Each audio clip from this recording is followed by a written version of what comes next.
A continuación, grandes y pequeñas historias de la historia. Clasificación A. Apto para todo público.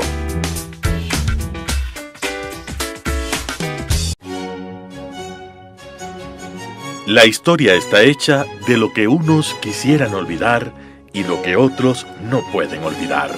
Es tarea del historiador averiguar el porqué de lo uno y de lo otro. Carlos Freile la asume en Telesucesos. Con ustedes, grandes y pequeñas historias de la historia. ¿Cómo están ustedes, estimados amigos de TV Sucesos y Radio Sucesos? Les saluda Carlos Freile, profesor de la Universidad San Francisco de Quito, en este su programa Grandes y Pequeñas Historias de la Historia. Voy a continuar ahora un tema que dejé pendiente, que es el tema de la masonería. Habíamos conversado basándonos en documentos, en textos, en historias escritos por ellos mismos, con la historia en general de esta orden, desde sus orígenes ciertos hasta los últimos años. Vamos ahora a hablar de la masonería en el Ecuador. Sobre esto, la información a veces me parece a mí no es tan certera. ¿Por qué? Porque según los hermanos masones, según ellos, el primer masón nuestro ecuatoriano habría sido Eugenio Espejo.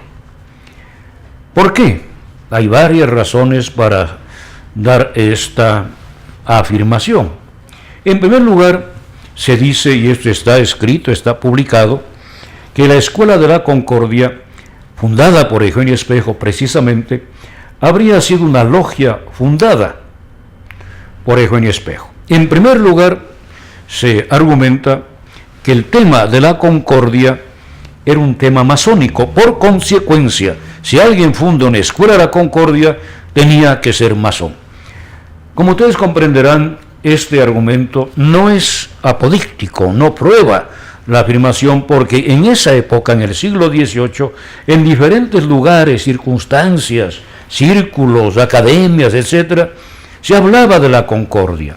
No era un tema exclusivamente de las logias, de los francmasones, etc. Esto de la concordia era un tema recurrente en la época y también estaba en boca de eclesiásticos, de personas pertenecientes a la iglesia, muy alejados de la masonería, etc.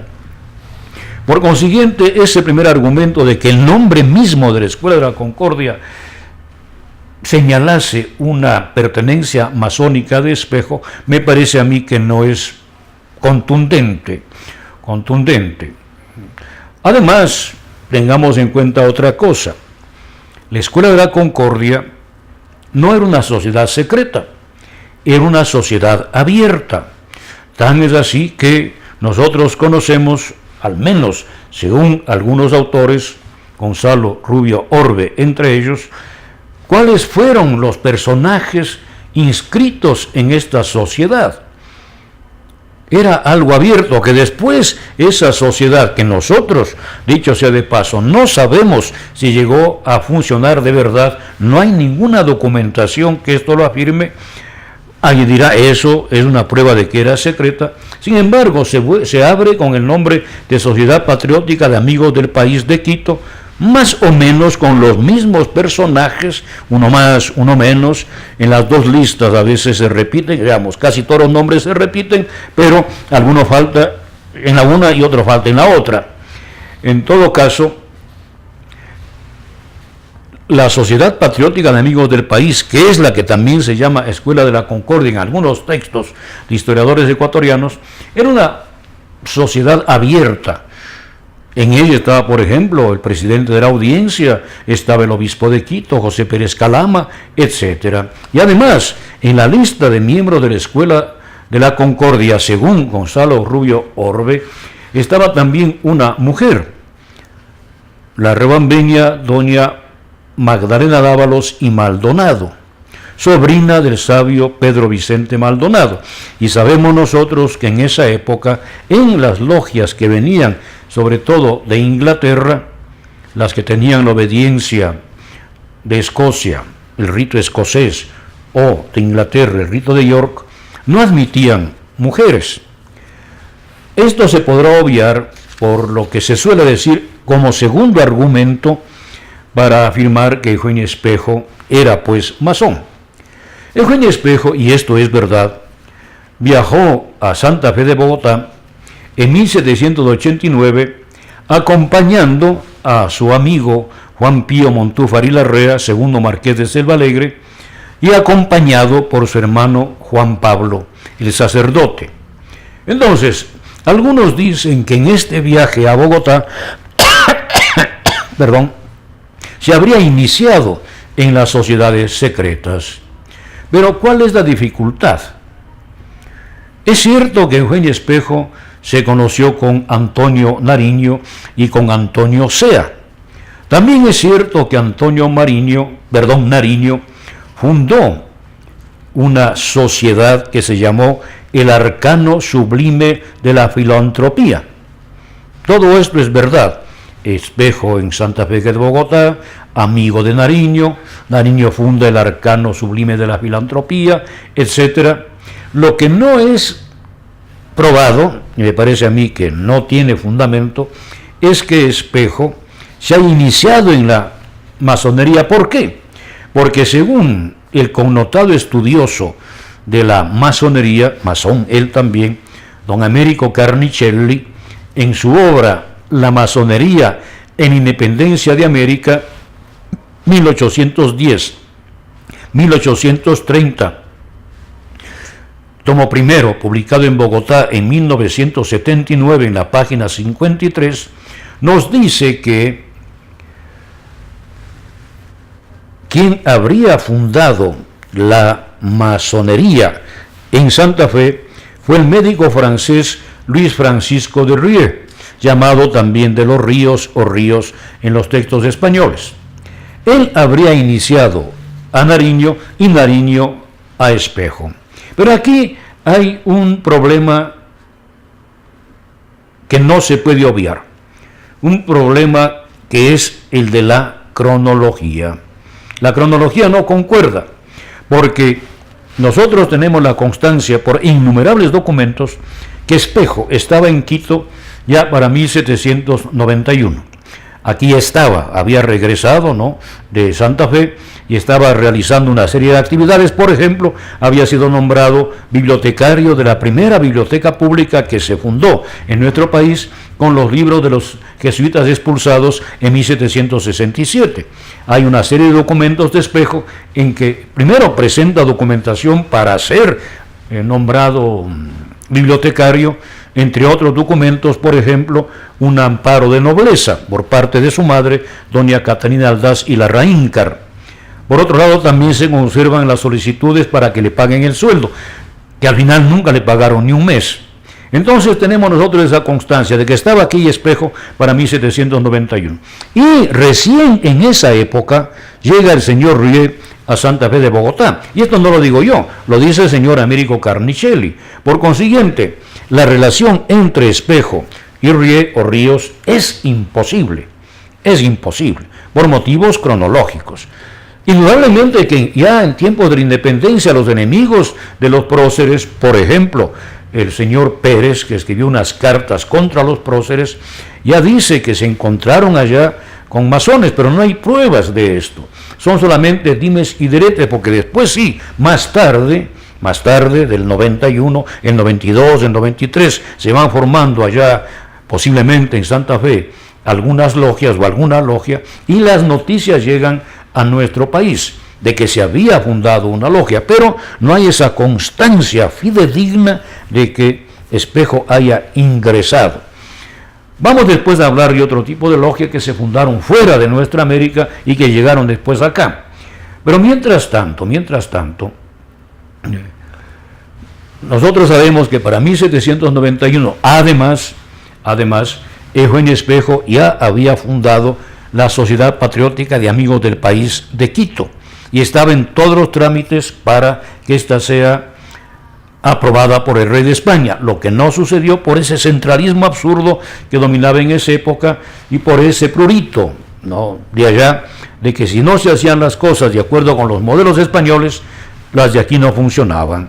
Y como Espejo había escrito los estatutos de nuestra sociedad sin basarse en la Sociedad de Madrid, pues la eliminaron. Entonces todo esto significa que Espejo no pudo haber estado en la masonería. Vamos a dar otro argumento después de la siguiente pausa.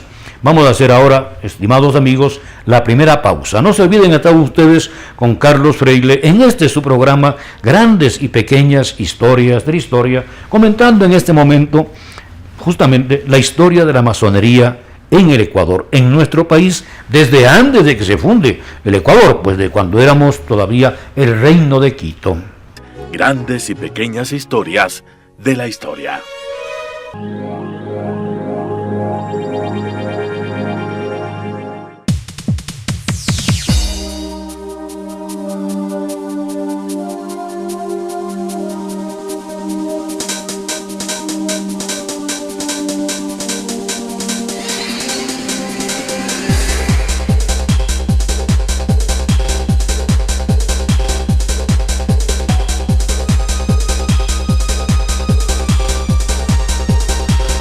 Telesucesos, porque Quito TV.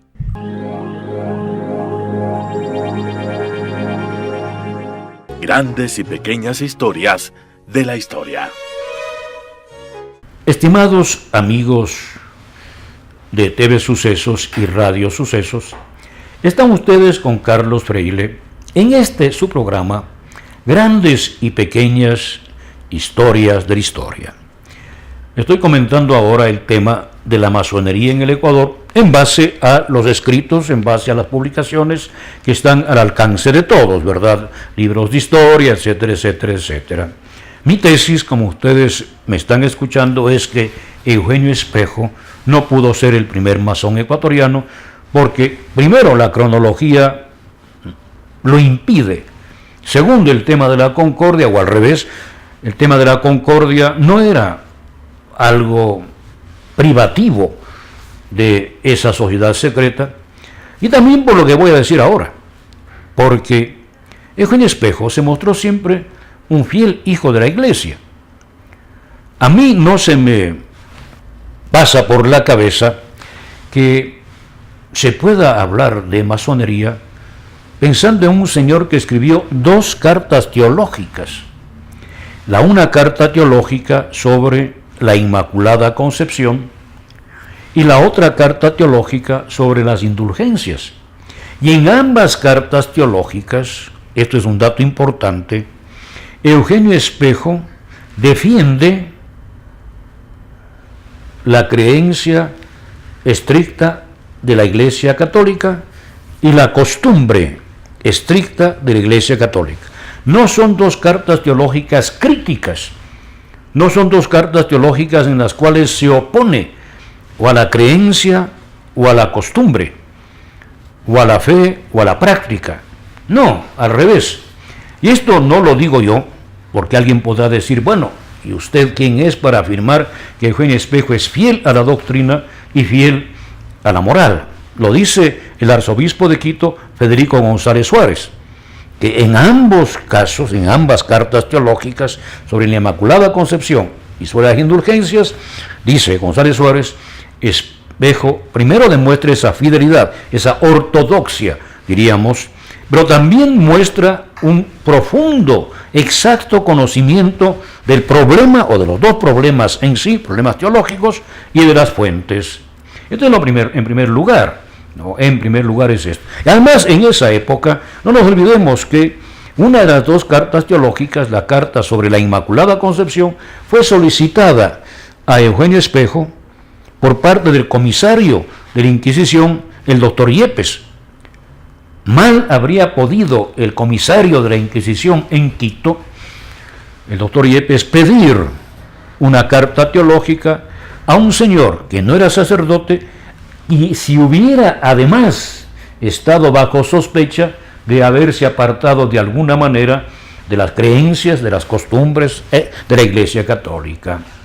Esto también hay que tener en cuenta. Hago un paréntesis, no se olviden que ya hablamos de esto hace un par de años, que en Quito, en la ciudad de Quito, en nuestro reino de Quito, no funcionó nunca el Tribunal de la Inquisición. Aquí había un comisario encargado de velar por las viejas costumbres, que si encontraba un caso, pues lo mandaba a Lima. Ese fue el motivo por el cual pidió a Espejo la carta sobre la Inmaculada Concepción, porque los dominicos, que no aceptaban esta creencia católica, que después fue declarada dogma, pues habían presentado una moción sin mencionar la excepción de la Virgen María, hablando del pecado original. Bien, entonces, como digo, es muy difícil que un masón hubiera escrito estas dos cartas teológicas y también los sermones. Eugenio Espejo escribió varios sermones, en primer lugar para su hermano Juan Pablo, y Juan Pablo los predicó en ocasiones solemnes, por ejemplo, en las fiestas de San Pedro en Riobamba, las fiestas más importantes de la villa de Riobamba, donde Espejo tenía buenos amigos y donde solía refugiarse a veces en caso de molestias en Quito. También algún sermón para la festividad de Santa Rosa, celebrada y predicada por su hermano. Sermones para dos insignes sacerdotes también de las mejores familias robambeñas, sobre dos temas diferentes, ¿verdad? El sermón moral, el sermón de Dolores para los padres Larrea y Dávalos, parientes entre ellos, paisanos y parientes. Espejo escribe estos temas conociendo perfectamente bien la materia y siendo un escritor profundamente ortodoxo. Sobre esto no me parece a mí que no pueden quedar dudas. Además, después, ya cuando llega el proceso de independencia a partir de 1808, varios autores que defienden la pertenencia masónica de Espejo y de sus discípulos afirman que los patriotas, casi todos, eran masones. Pero yo no he encontrado, leyendo estos textos, una prueba de ello. No he encontrado una prueba documental fidedigna en papeles que esto sea así. Voy a leer lo que dice uno de los más connotados estudiosos contemporáneos, estuvo alguna vez en el Ecuador dictando conferencias, que es un estudioso simpatizante de la masonería, el padre jesuita José Antonio Ferrer Benimeli, quien en su libro La masonería, publicado en Madrid en el año 2005, en la página 76, dice: por esas fechas, en Europa e Hispanoamérica, florecieron también un tipo de sociedades secretas compuestas de sudamericanos, con tendencia a la emancipación de la América del Sur, sobre la base del dogma republicano, muy semejantes en organización y propósitos a las ventas carbonarias. Luego sigo la lectura. Muy semejantes en organización y propósitos a las ventas carbonarias.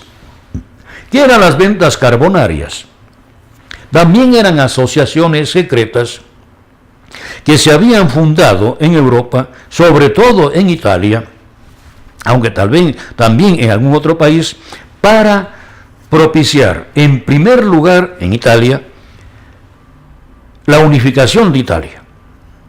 Nosotros debemos recordar que Italia para esa época estaba dividido en varios reinos, ducados, etc. Pero en segundo lugar, los carbonarios querían una unidad italiana bajo la forma de república. Y los carbonarios fueron el brazo armado de los liberales, dirigidos por Mazzini y por Cavour, que querían, Mazzini republicano, Cavour monárquico. En todo caso, los carbonarios eran el brazo armado, eran los que ponían las bombas, los que ponían los atentados, etcétera, para impulsar la unificación de Italia en forma de república. Entonces, no eran necesariamente logias masónicas, de ninguna manera. Aunque había algunas ventas, la venta era una especie de logia de asociación de cada ciudad. Estaban vinculadas con masones o logias de las diferentes localidades europeas. Bien, sigamos, leyendo lo que dice Ferrer Benimeli. La más famosa de estas asociaciones o sociedades secretas, la más famosa fue la Sociedad Lautaro, también conocida como Logia Lautaro o Caballeros Racionales, vinculada con la sociedad matriz de Londres, denominada Gran Reunión Americana. Fue fundada por el general Francisco de Miranda con el objetivo inmediato de revolucionar Caracas, para lo que buscó sucesivamente el apoyo de Francia, Estados Unidos e Inglaterra. La independencia de América y la implantación del sistema republicano eran el objetivo de las logias Lautaro. Hasta aquí José Antonio Ferrer Benimeli.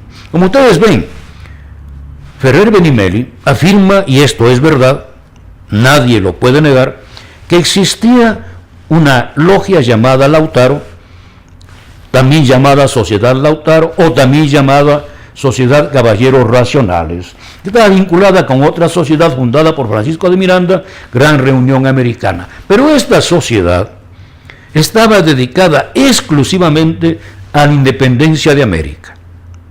Sus miembros no tenían por qué ser masones, eran patriotas americanos que querían independizar sus países, sus respectivos países, de España. Por eso podemos encontrar dentro de estas logias a personas que podían haber también pertenecido a las logias masónicas, tal es el caso, por ejemplo, se dice, de Bernardo O'Higgins, y personas que no habían pertenecido a estas logias. Vamos a hacer ahora, queridos amigos, la segunda pausa de este programa. Grandes y pequeñas historias de la historia con Carlos Freile, aquí en Radio Sucesos y TV Sucesos. La historia está hecha de lo que unos quisieran olvidar y lo que otros no pueden olvidar. Es tarea del historiador averiguar el porqué de lo uno y de lo otro. Grandes y pequeñas historias de la historia.